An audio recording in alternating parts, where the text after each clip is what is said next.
Chicken চাপ খেতে অনেকেই বিভিন্ন রেস্তোরাঁয় ভিড় জমান। লুচির সঙ্গে কিংবা বিরিয়ানির সাথে এই চাপের অনবদ্য স্বাদ, সেটার মজা কিন্তু সবাই জানে। তবে সবসময় তো আর বাইরে গিয়ে চিকেন চাপ খাওয়া সম্ভব নয়, তাই চাইলে ঘরেই তৈরি করতে পারেন মজাদার চিকেন চাপ খুবই সহজ উপায়ে, তাও আবার রেস্তোরাঁর মতোই।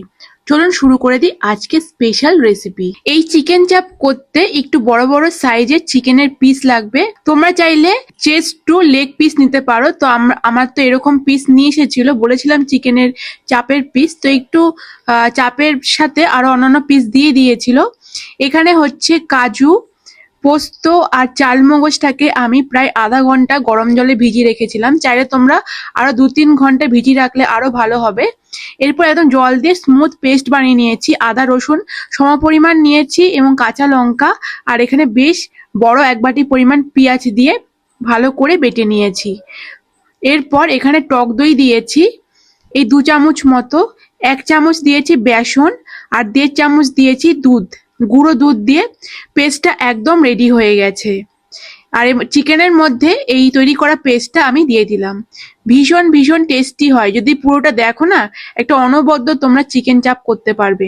স্বাদ মতো লবণ, 1.5 চামচ মতো জিরে গুঁড়ো, 1.5 চামচ মতো লঙ্কা গুঁড়ো, 1 চামচ মতো ধনে, আর এখানে কেওড়া জল 1 ছিপি বা 1 চামচ, বড় 1 চামচ, আর গোলাপ জল এখানেও 1 ছিপি বা বড় 1 চামচ, মিঠা আতর দিয়েছি 2-3 ফোঁটা। এরপর ঘি দেব, 1 চামচ মতো ঘি অ্যাড করেছি। ভালো করে মিশ্রণটা চিকেনের গায়ে লাগিয়ে নিচ্ছি এবং এই ম্যারিনেশনটা অন্তত 3-4 ঘন্টা রাখলে খুব ভালো হয়। যদি পারো তো 6 ঘন্টা রাখলে তো খুব ভালো হয়, আর যদি না হয় 1 ঘন্টা রাখতে পারো। এরপর একটু সাদা তেল ছিল, তার মধ্যে অল্প ঘি দিয়ে প্রথমে চিকেনের পিসগুলো আমি দিয়ে দিলাম। এখানে মশলাটা এখনই অ্যাড করবে না, প্রথমে একটু ঘিয়ের মধ্যে যে চিকেনটা আছে এপিট ওপিট করে একটু লালচে রং ধরলে তারপরে আমি মশলাটা অ্যাড করব।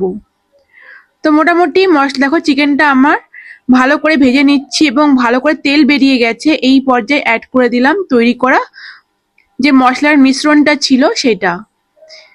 এরপর অল্প একটু জল দিয়ে দিলাম, ভালো করে ধুয়ে সমস্ত মশলা চিকেন তেলের মধ্যে কষিয়ে নিচ্ছি। শুধু তেল না, এখানে ঘিও রয়েছে। তো এরপর ভালো করে মিশিয়ে দিয়ে ঢেকে রাখবো যতক্ষণ না চিকেনটা সিদ্ধ হয়ে যাচ্ছে। এই 5-7 মিনিট লো ফ্লেমে রেখে দিয়েছিলাম, চিকেন থেকে একটু জলও বার হয়েছে। সামান্য একটু মিষ্টি অ্যাড করলাম, গুঁড়ো গরম মশলা অ্যাড করলাম 2 চামচ, আর এখানে গরম মশলা বলতে এলাচ, লবঙ্গ, দারচিনিটা হালকা রোস্ট করে নিয়েছি, সেটা দিয়েছি। একটু জিরে দিয়েছিলাম, সেটাকে রোস্ট করে গুঁড়ো করে নিয়েছি।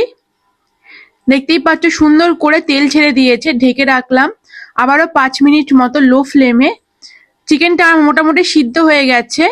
এটা কিন্তু একদম লো ফ্লেমে ঢেকে রেখে দেবে, এখনো অবধি সিদ্ধ হলো নামিয়ে নেবে না, আরো প্রায় 10-15 মিনিট এরকমই লো ফ্লেমে রেখে দেবে এবং খাবার ঠিক আগেই সেই ফোটানো বা গরম করা যে চিকেন চাপটাকে সার্ভ করবে একদম গরম গরম এই বিরিয়ানির সাথে, না হলে লুচির সাথে। উফ, কি যে স্বাদ, কি বলবো, না খাওয়া অবধি এই স্বাদের কিন্তু অনুভূতি বা এর টেস্ট অনুভব করতে পারবে না।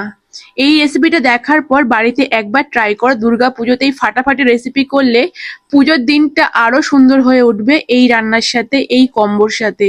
বিরিয়ানি রেসিপি আমি পরের ভিডিওতে দিচ্ছি। এখানে আমি আলু বিরিয়ানির সাথে সার্ভ করেছিলাম একদম মজাদার এই চিকেন চাপ, অসম্ভব টেস্টি, অসম্ভব নরম তুলতুলে এই চিকেন চাপটা কিন্তু দারুণ লাগছিল বিরিয়ানির সাথে। ভিডিওটা ভালো লাগলে অবশ্যই একটু লাইক করো, কমেন্ট করো। দেখা হবে আবার নেক্সট ভিডিওতে অন্য রান্নার সাথে। আজকের মতো টাটা।